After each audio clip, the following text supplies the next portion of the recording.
이 시간 저희들이 에베소서 6장을 읽었습니다. 오늘로서 에베소서를 마치게 됩니다.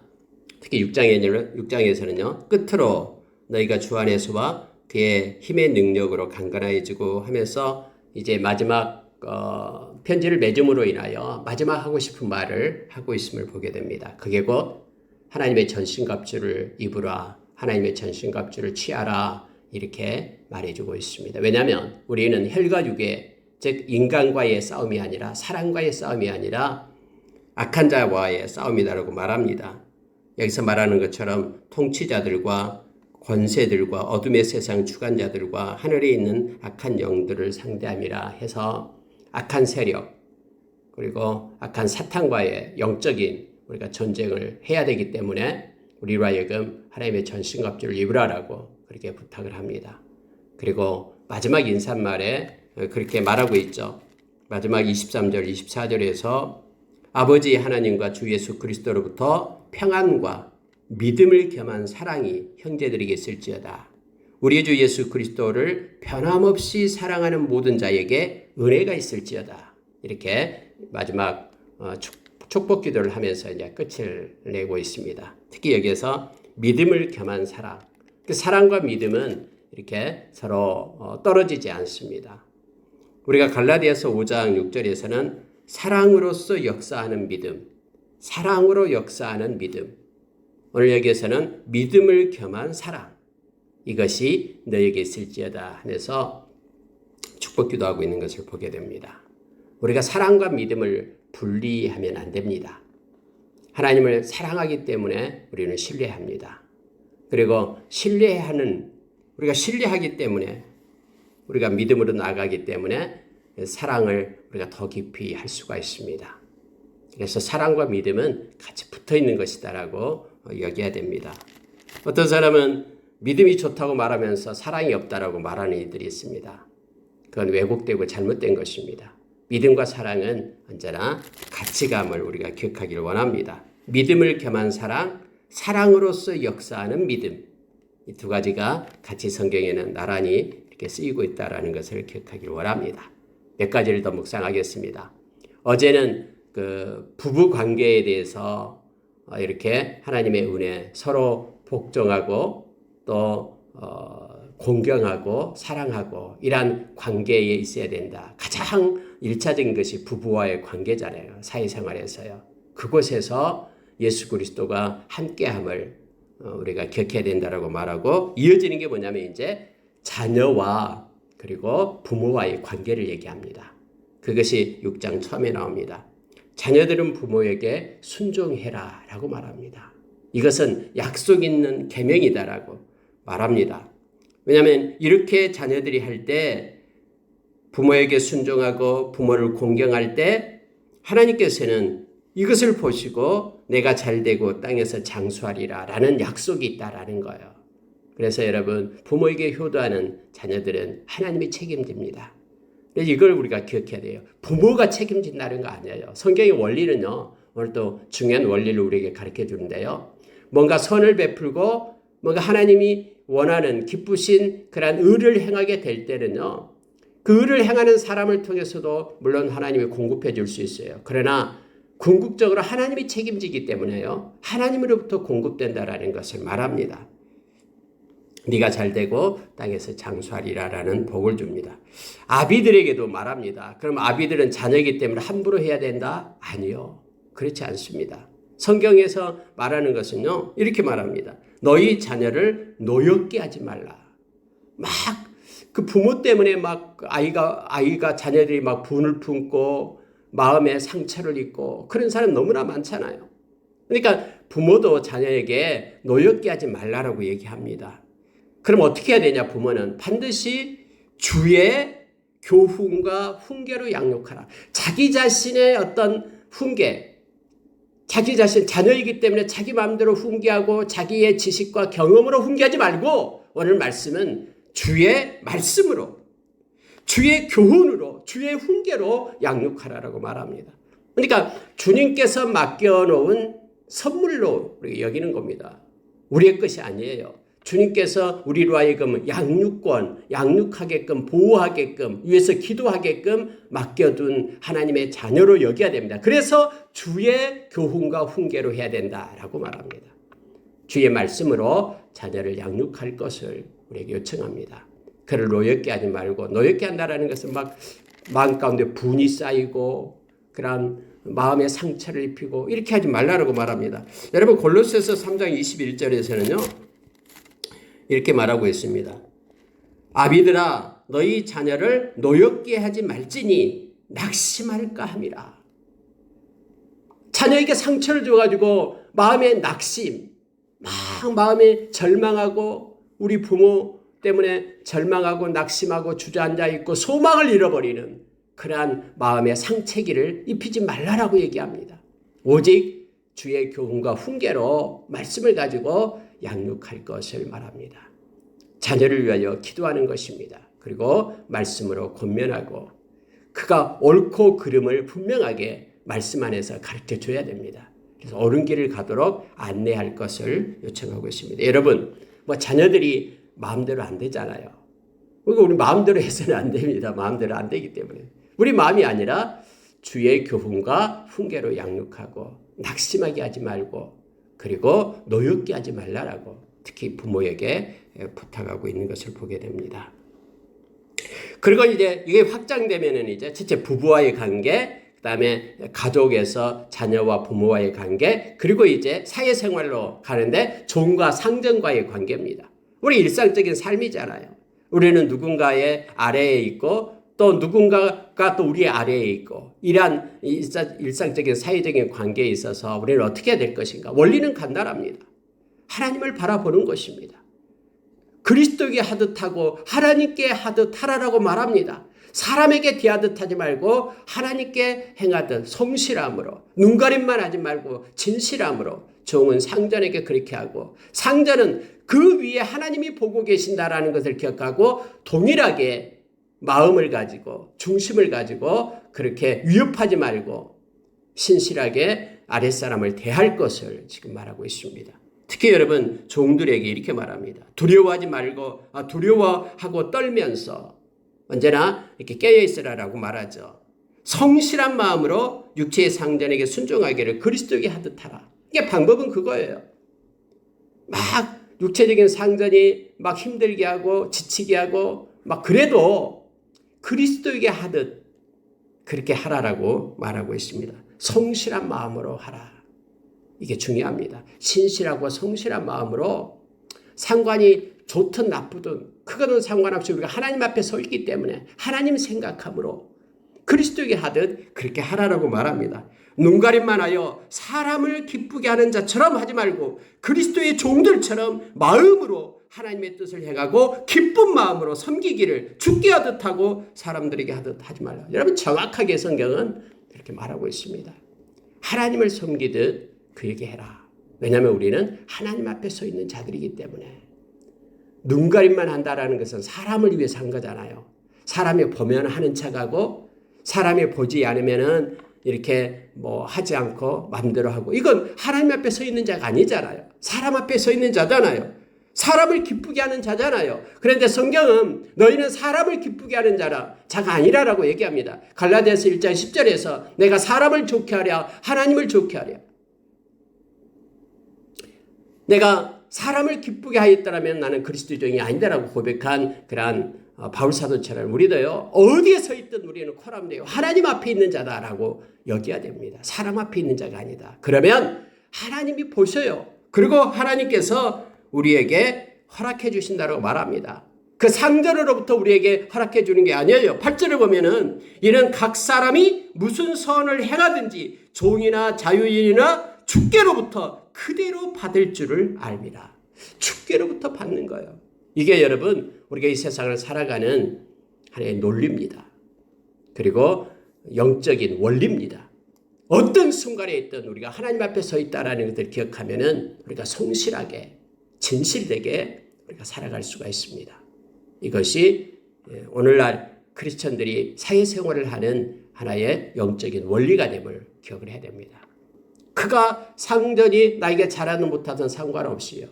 우리는 주님께로부터 은혜를 입는 자입니다. 그리고 주님이 우리를 허락하고 보호해 줍니다. 어떤 방법으로든 주님이 보상해 주기 때문에 그렇습니다. 그래서 원수 갚을 일도 우리에게 있지 않아요. 여러분 로마서 12장에 보면은 그렇게 말씀해 주잖아요. 원수 갚는 일은 하나님께 속했다라고 얘기합니다. 그분께 맡기면 돼요. 그러면 그분이 가장 좋은 방법으로 공의로우신 그분께서 허락해 주신다는 것을 우리가 믿음으로 받아야 됩니다. 하나님은 살아있기 때문에 그렇습니다.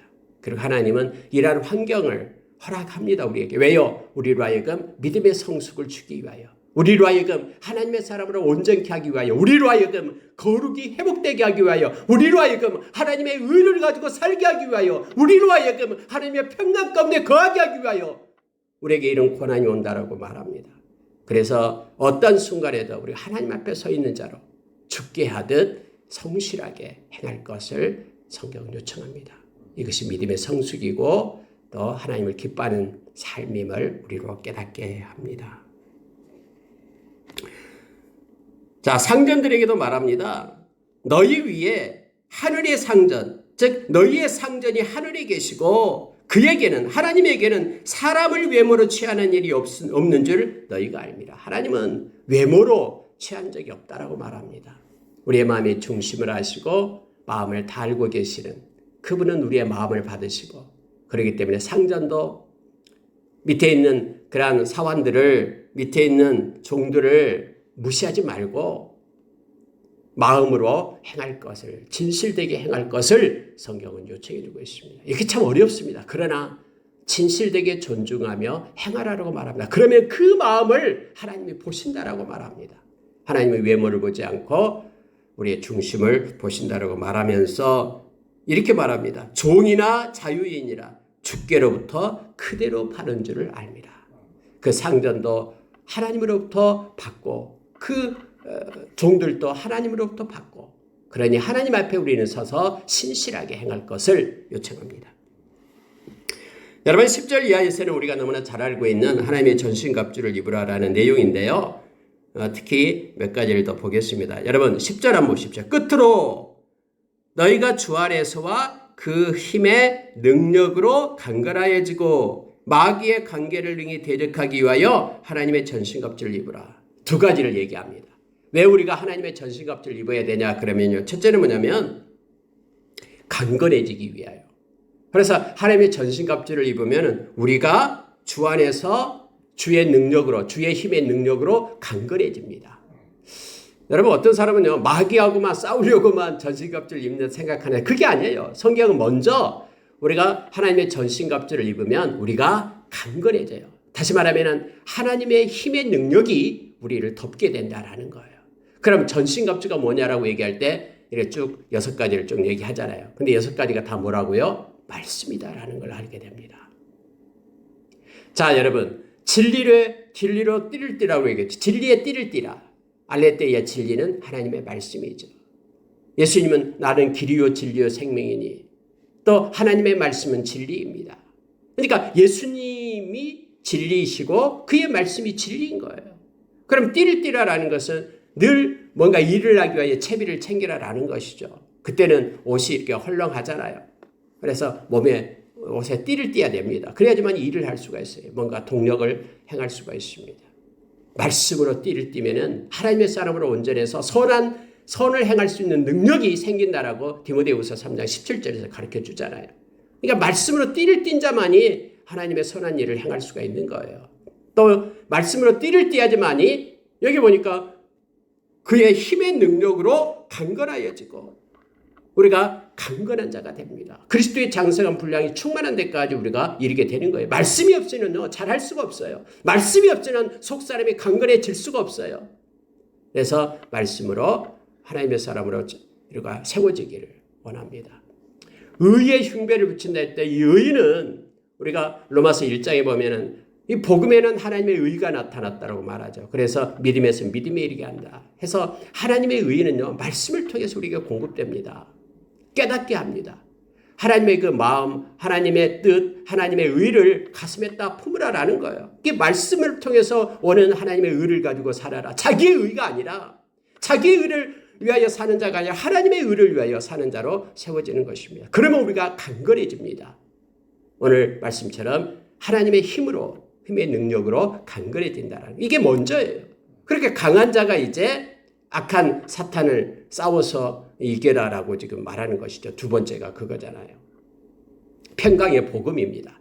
이 복음이 말씀이잖아요. 말씀이 있어야지 우리 가운데 평강이 임합니다. 말씀을 의지하기 때문에 어떤 세상이 요동한다 할지라도 말씀대로 되기 때문에요. 우리가 평안을 누릴 수 있는 거예요. 믿음의 방패입니다. 믿음은 어디에서 납니까? 로마서 10장 17절에서 믿음은 들음에서 나며 들음은 그리스도의 말씀으로 말미암는다 했습니다. 믿음은요, 자기 확신이 아니에요. 믿음은 말씀을 믿는 것이 믿음입니다. 그래서 말씀대로 살아가는 게 믿음이죠. 믿음의 방패를 들으라라고 말합니다. 그럴 때 우리는 힘이 생기잖아요. 우리가 강건해집니다. 방패가 없다라고 생각해 보세요. 막 화살을 쏘는데 막을 방패가 없어요. 불안해서 어떻게 살아요? 강한 자가 아니죠. 큰 믿음의 방패를 들고 있으면 아무리 불화살을 쏘아 된다고 해도 우리가 보호할 수가 있죠. 그래서 강건해지는 거예요. 우리의 속사람이에요. 구원의 투구입니다. 여러분, 우리가 구원받았다는 근거가 어디 있습니까? 말씀이에요. 우리는 약속의 말씀을 믿기 때문에 그 말씀대로 우리가 하나님의 자녀가 되고 우리가 구원받은 존재가 된 겁니다. 우리의 기분과 감정에 따라서 야, 나 마음이 뜨겁기 때문에 내가 구원받았다 확신이 든다. 이건 아니에요. 우리의 마음은 수시로 변해요. 감정에 의존하는 것이 아니라 말씀에 의존해서 우리는 구원을 받는 것입니다. 이것을 우리의 투구, 우리의 머릿속에 늘 말씀을 가지고 말씀을 의지하고 살아가는 것. 그럴 때 우리는 흔들리지 않습니다. 강건해집니다. 그리고 이 말씀, 성령의 검을 가지고 있기 때문에 든든하죠. 검이 있으니까는 악한 사탄이 와서 싸우려고 봐도 이 성령의 검으로 이길 수 있잖아요. 말씀은 능력이고 말씀은 힘이잖아요. 날선 어떤 검보다 예리하잖아요. 그래서 주의 말씀으로 이겨요. 예수님께서 마태복음 4장에서 악한 사탄을 무찌르는 것이 말씀이었잖아요. 말씀으로 쫓아내잖아요. 그래서 이 성령의 검, 말씀이에요. 이와 같이 말씀, 전신갑주를 입으라라고 우리에게 말합니다. 여러분, 이 전신갑주를 입을 때 우리는 그의 힘의 능력으로 강건해집니다. 우리 자신이 강건해지는 거예요.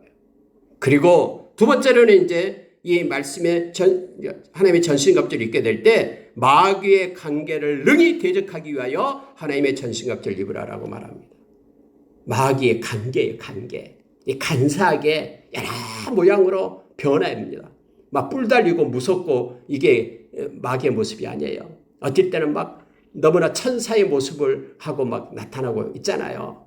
이 마귀의 관계거든요, 관계.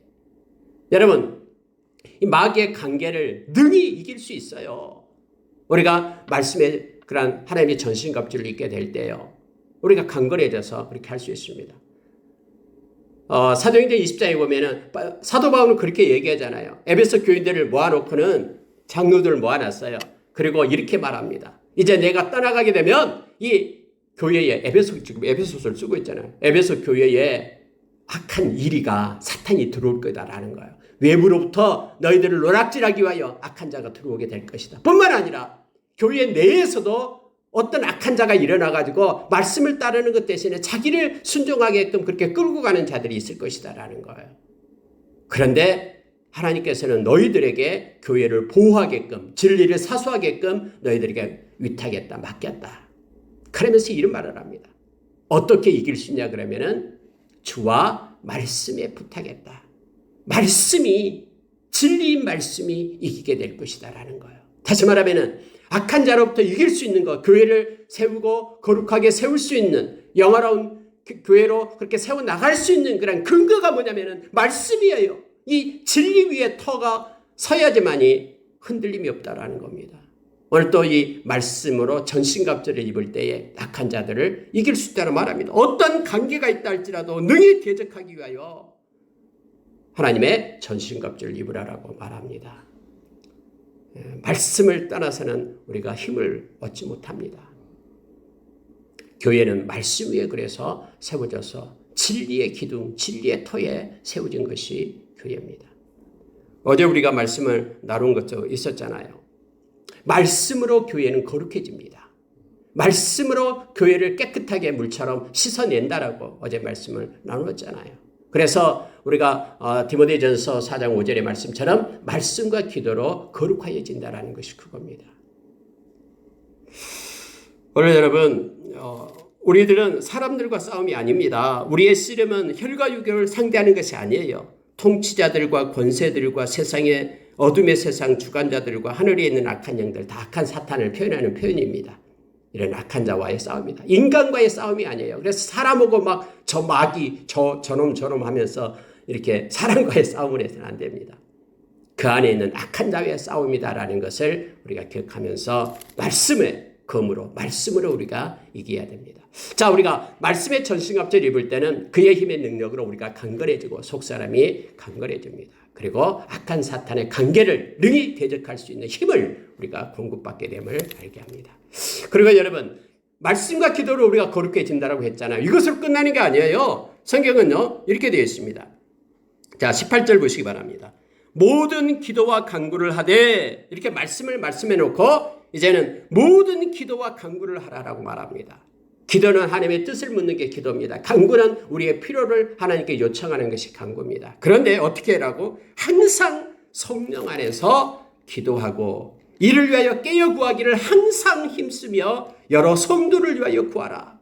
이렇게 말합니다. 여러분, 성령 안에서 기도하라라고 말합니다. 그래서 깨어 구하기를 항상 힘쓰라라고 말합니다. 항상이라는 단어를 막 2번씩이나 반복해서 항상 기도하라. 항상 기도하라. 쉬지 말고 기도하라. 여러 성도를 위하여 구하라. 이렇게 중보기도를 하라라고 말합니다.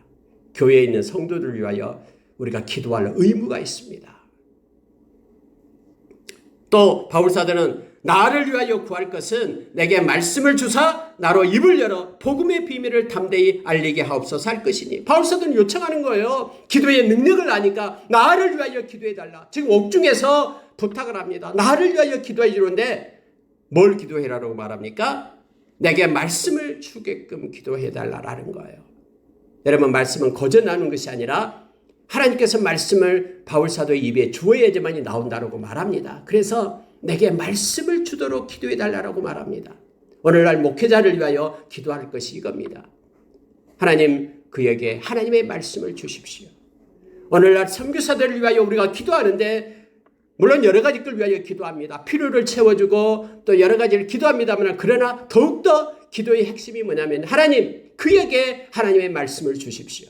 그래서 살아있는 말씀이 증거되게 하여 주십시오. 그 말씀이 흘러가서 생명 얻는 역사 있게 하여 주시고 믿음으로 세워지는 은혜를 주십시오라고 그에게 말씀을 주게 해달라고 기도할 것을 요청하고 있습니다. 복음의 비밀을 담대히 알리게 해달라고 그렇게 기도해달라고 요청합니다. 내가 이를 위하여 쇠사슬에 매인 사신이 된 것은 나로 이 일에 당연히 할 말을 담대히 하게 하려 하심이라 라고 말합니다. 이걸 위하여 내가 세움을 받았고 하나님의 앰베서더, 하나님의 대사가 되었다고 말합니다. 말씀 전하기 위하여. 그러니 이걸 위하여, 이 사명 감당하기 위하여 나를 위하여 기도해달라고 바울사도는 부탁하고 있습니다. 여러분, 성령 안에서 기도한다는 것이 무슨 뜻입니까? 우리의 뜻과 우리의 마음을 성령의 뜻과 인도하심에 온전하게 굴복시키는 것을 말합니다. 그러니까 우리의 뜻, 우리의 마음, 이것으로 우리가 행하는 것이 아니라 이것을 성령 안에서 내려놓고 성령의 뜻과 성령의 인도하심 속에 맡기는 것입니다. 그리고 성령의 도우심을 받아서 성령의 능력으로 기도하는 것을 우리가 성령 안에서 기도한다라고 말합니다. 그래서 유다 선생님은 유다서 1장 20절에서 그렇게 말하고 있잖아요. 지극히 거룩한 믿음 위에 너 자신을 건축하고 세우고 그리고 성령으로 기도하라. 이 말은 나의 욕심을 채우기 위하여 나의 어떤 육체적인 그런 나의 뜻과 마음을 가지고 하는 것이 아니라 성령의 뜻과 인도하심을 바라면서 맡기는 것입니다. 성령의 도우심을 받으면서 성령의 능력을 힘입어 기도하는 것입니다. 하나님의 영이신 성령은 하나님의 깊은 것까지도 잘 아시고 통찰하신 분이다라고 고린도전서 2장 10절에서 11절에 말씀합니다. 오직 하나님의 뜻대로 성도를 위하여 간구하시는 이가 있으니 그분이 곧 성령님이심을 로마서 8장 27절에서 말합니다. 말할 수 없는 탄식으로 우리를 위하여 기도한다라고 말합니다. 그 성령님을 힘입고 우리가 성령 안에서 기도할 것을 요청합니다. 성령 안에서 기도하면은 하나님은 들으시고 응답해 주심을 우리로 말씀은 깨닫게 합니다. 우리의 가진 바 담대함이 이것이다. 그의 뜻대로 무엇을 구하면 들으심이라라고 우리에게 말씀하고 있습니다. 자, 하나님의 전신갑주를 입고 그것을 가지고 하나님의 영광을 위하여 일할 수 있도록 늘 깨어서 기도할 것을 요청합니다. 그래서 말씀과 기도는 함께 가야 됩니다. 말씀만 보고 기도하자면 안 되고요. 또 말씀 없는 기도는 의미가 없습니다. 하나님의 뜻을 모르기 때문에요. 우리가 기도하되 그렇게 말해주고 성령 안에서 기도하면서 성도들을 위하여 중보 기도하고 또 특히 말씀을 전하는 자들을 위하여 기도하고 그리고 하나님의 뜻을 구하며 항상 깨어서 힘써서 그렇게 연합하여 기도할 것을 말해주고 있습니다. 마지막으로 인사 아까 봤던 거 보고 마치겠습니다. 아버지 하나님과 주 예수 그리스도로부터 평안과 믿음을 겸한 사랑이 형제들에게 있을지어다. 여러분 우리가 주 안에 있을 때 예수 믿는 사람의 그런 트레이드 마크가 평안이라 그랬죠. 마음 가운데 어떠한 사건이 일어나도 평안한 마음을 평정심을 잃지 않아야 됩니다. 예수님의 평안, 하나님의 평안이 우리 가운데 있기를 원합니다. 뿐만 아니라 믿음을 겸한 사랑으로 행하지 않는 것은 다 헛된 것이라고 했잖아요. 근데 그 사랑은요, 믿기 때문에 오는 사랑입니다. 그래서 믿음을 겸한 사랑이 우리 가운데 충만히 있기를 원합니다. 갈라디아서 5장 6절에 아까 말씀했던 사랑으로서 역사하는 믿음. 하나님의 사랑으로서 역사하는 그 믿음을 갖는 저와 여러분이 되기를 원합니다. 뿐만 아니라 변함없이 사랑하는 모든 자가 되기를 원합니다. 우리는 예수님을 변함없이 사랑하는 자. 성령께서 우리의 마음 가운데 하나님의 사랑을 부어줌으로 인하여 변함없이 사랑하는 모든 자에게 하나님의 은혜가 있다고 말합니다. 은혜는 활동입니다. 하나님의 활동이 우리의 마음 가운데 우리의 삶 가운데 힘있게 일어나기를 원합니다. 왜요? 우리가 하나님을 사랑하는 자이기 때문에. 로마서 8장 28절에서 하나님을 사랑하는 자들은 그의 뜻대로 부르심을 입은 자들 그는 모든 것이 합력하여 선을 이루는 그러한 역사가 있음을 우리로 하여금 알게 합니다. 오늘 하루도 하나님의 평안이 우리 가운데 임하고요. 믿음을 겸한 사랑이 우리 가운데 흘러나기를 원합니다. 뿐만 아니라 하나님을 사랑하는 변함없는 그 사랑으로 하나님의 은혜 가운데 뛰노는 하루가 되기를 원합니다. 기도하겠습니다.